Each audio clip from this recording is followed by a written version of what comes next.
अरबोपती, खरबोपती, multi billionaire बनण्याचा shortcut मार्ग कोणता आहे? तो मार्ग आहे चांगलं आरोग्य.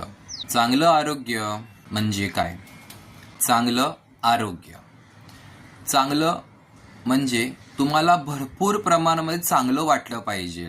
भरपूर प्रमाणामध्ये तुम्हाला चांगलं वाटलं पाहिजे. तुम्ही भरपूर खुशीने तुम्ही येडे झाला पाहिजे आणि तुम्ही भरपूर प्रमाणात तुम्हाला मनामध्ये भरपूर प्रमाणामध्ये आनंद भरपूरपणे आनंद असला पाहिजे. म्हणजे काय की तुम्हाला चांगलं वाटलं असं तुम्ही म्हणता येईल. जेवण केलं चांगलं, तुम्हाला चांगलं वाटलं. चांगला पिक्चर बघितला, मला चांगलं वाटलं. तरी चांगलं वाटणं तुम्हाला हे मेंटेन ठेवणं गरजेचं आहे. चांगलं ठेवणं, चांगलं वाटणं. आणि पुढे येतं आरोग्य. आता आरोग्य 3 प्रकारे आपण मांडूया.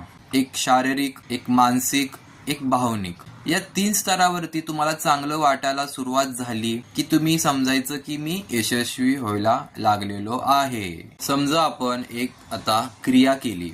क्रिया म्हणजे बिझनेस केला आणि त्या क्रियेतून 2 गोष्टी घडू शकतात. एक यश, एक अपयश. आणि यशामुळे तुमच्या मनामध्ये डोपामाइन प्रकारचं केमिकल रिलीज होतं. त्या केमिकलमुळे तुम्हाला भरपूर प्रमाणामध्ये उत्साह येतो, भरपूर प्रमाणात तुम्हाला आनंद वाटतो यश भेटल्यावरती. त्याच्याच विरुद्धामध्ये अपयश येतं त्यावेळेस तुमच्या बॉडीमध्ये कॉर्टिसोल आणि ॲड्रेनालाईन हे केमिकल रिलीज होतं.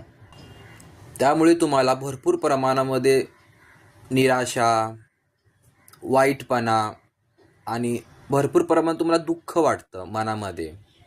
ते या केमिकलमुळेच तुम्हाला वाटतं. अपयशाचे केमिकल रिलीज झाल्यावरती मग तुम्ही काय करू शकता? तुम्हाला भरपूर प्रमाणामध्ये तुम्हाला दुःख वाटायला लागलेलं आहे, तर अशा वेळी तुम्ही परत आपले जे हॅप्पी हार्मोन्स असतात, हॅप्पी केमिकल्स, ठीक आहे, जे डोपामाइन नावाचं केमिकल आहे ते परत तुमच्या शरीरामध्ये तुम्हाला रिलीज करायचं आहे, परत आणायचं आहे. आणि हे शक्य आहे परत आणणे. त्यासाठी तुम्हाला 3 गोष्टी करायच्या आहेत. आपल्या शरीरासाठी तुम्हाला चालायचं आहे. तुमचं जेवढं मन भरूपर्यंत, शरीराला थकूपर्यंत तुम्हाला चालायचं आहे. तुमच्या शरीरामधून घाम निघाला पाहिजे इतकं तुम्हाला चालायचं आहे. आणि तुम्हाला गाढ झोप लागेल. ती गाढ झोप तुम्हाला झाली पाहिजे. गाढ झोप झाली की तुमचे जे डोपामाइन जो आहे तो रिलीज होणार आहे. दुसरी गोष्ट तुम्ही करू शकता, येड्यासारखं तुम्ही हसायचं. जेव्हा तुम्ही अपयश